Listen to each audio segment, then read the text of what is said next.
Guys, it's me again, your favourite YouTuber, the only YouTuber who's not with this gatekeeping crap, the only YouTuber you actually learn a thing from, and the only YouTuber you guys listen to whether I'm shouting or speaking calm 9 times out of 10. Got the tactics board for you guys, I know you guys like it. In regards to Arsenal versus Chelsea, now, before I get into it, we know the sort of game we're going to get into. Now, I was watching Chelsea I watched a bit of Chelsea versus Yarabag. It's not the biggest of games. They battered them convincingly. They've always expected to win that. I wish we could take their Champions League spot. I mean, we wouldn't do much better, but I want to be in champs. But yeah, it's not the biggest and baddest of games to see how Chelsea really are. But we've watched them for the last year. Conte's won the league. He's rubber stamped his Italian mark on it, and we know how they play now to some degree. I wanted to put 4 at the back. That's Arsenal, of course, and Blues Chelsea. With my 4 in my first example, I wanted to put 4 at the back because I actually believe it's easier to explain. But because we're going to go 3 at the back, I'm going to test myself. Now, we know Chelsea are very rigid, out of play. They're very organised. What would you expect from such a cerebral assassin in Conte? The guy leaves nothing to chance. Their fullbacks are central, whether it's Moses or like you saw yesterday, Zappacosta. Everybody's going to get forward. The same goes for the left backs as well. Now, Alonso polarizes opinion. Say what you want about him. Some Chelsea fans like him. Some Chelsea fans don't want him there. Some days he plays brilliant. Some days he doesn't. But he's of particular interest to me because he was an unsung hero against us last time we faced them at the Bridge. Yes, the thing with Bellerin happened. He done his thing against Chelsea. I mean, how can he play against his own team? Against Spurs, I believe he hit in the free kick. But the main reason he's always going to attack. It's important we watch our runners. We know Arsenal don't like to do these things, and it's probably going to happen at Stamford Bridge. But we need to watch our runners. We cannot allow space because if it's Zappacosta or Thingy, they're going to run in behind. But why Alonso is very dangerous because he's going to do the same. But he knows how to hang on to the last man. It's very important whoever that is watches over their shoulder, because what have you seen Alonso do? He gets into these areas. Either has it now and can put in a cross or find Morata or have a dig and get a corner or whatever. So that's my first. That's my first point. My second point is going to be. This is the better example. Bring that a bit deeper. Sorry guys, man. You know I have to keep changing it. Let's say this now. This is what I'm very fearful of. High line, 3 at the back. High line. At first, it looks like he's not under trouble. I mean, it's 3 versus 1. Normally you double up, but there's an extra man. But one ball, this is a ball. What have you always seen? Asplilaqueta, and we're normally higher than this, so let me not compliment us. We're a high line, a dangerous high line. What have you seen Dave do, Asplilaqueta do against Leicester and someone else? That ball over the top, Morata into that channels. That's a goal, or that's an opportunity. Can't allow them things there to happen. And the next example I'm going to give to you guys. Where's the red ones? Oh, sorry about this, guys. You know how it be. Our strikers, one sec people. Our strikers, we need to engage. Our strikers, obviously it's not proper dimensions. Just pretend these are the centre mids for me, and that's the ball. Our strikers need to press Cess and Kante yesterday. Let's just say it's them. We need to press them high. Why? Let me fix it up, guys. I'm acting. We can't allow them to dictate play. Why? We know Kante is all over the place and positionally he's intact. But 9 times out of 10, what have you seen when, like you saw against Yarabag, Chelsea were allowed a lot of time on the ball.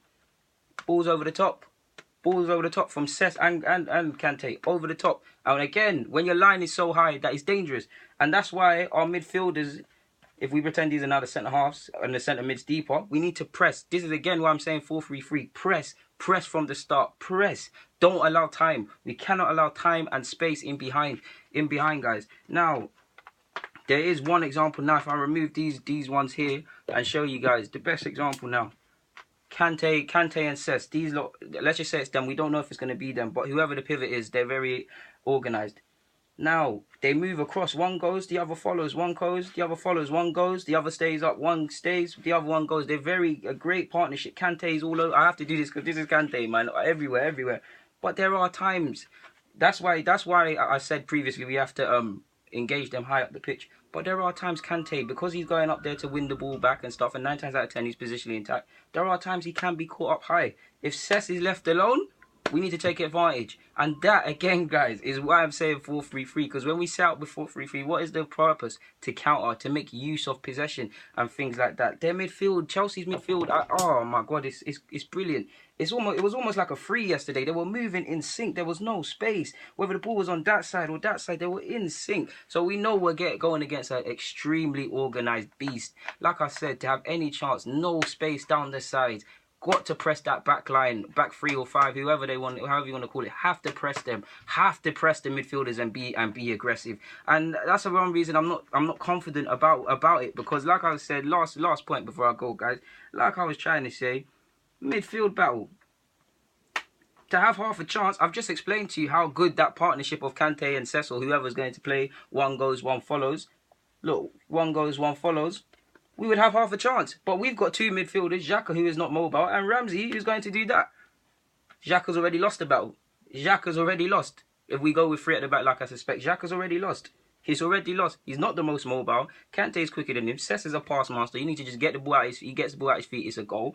He needs to, yeah, man, you can see how it's going to be problems. For me, this is why you need, oh gosh, I almost dropped that, 3 in midfield.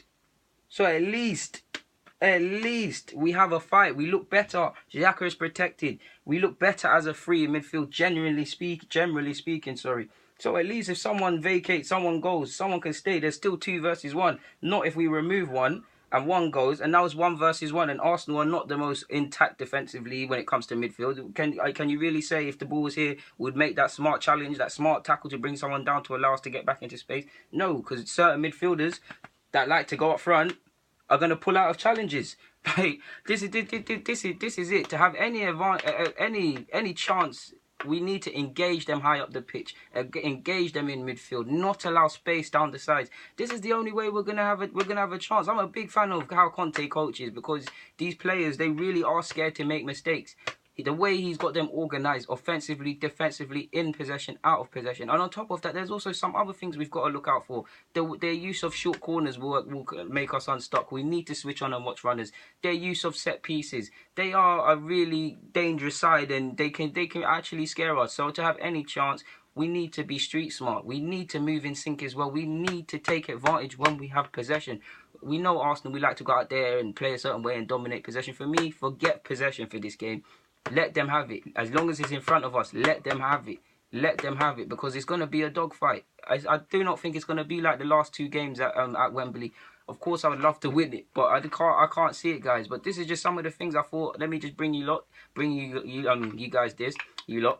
I always get the tactics board out. You guys always ask. I don't always get it out. I meant to say, you lot always ask me to get the tactics board out. So I found an excuse to bring it out. But guys, Delu Laguna, I'm signing out, man. That's just some additional thoughts I have in regards to the Chelsea game. Yeah, like I said, I'm signing out before this video cuts out.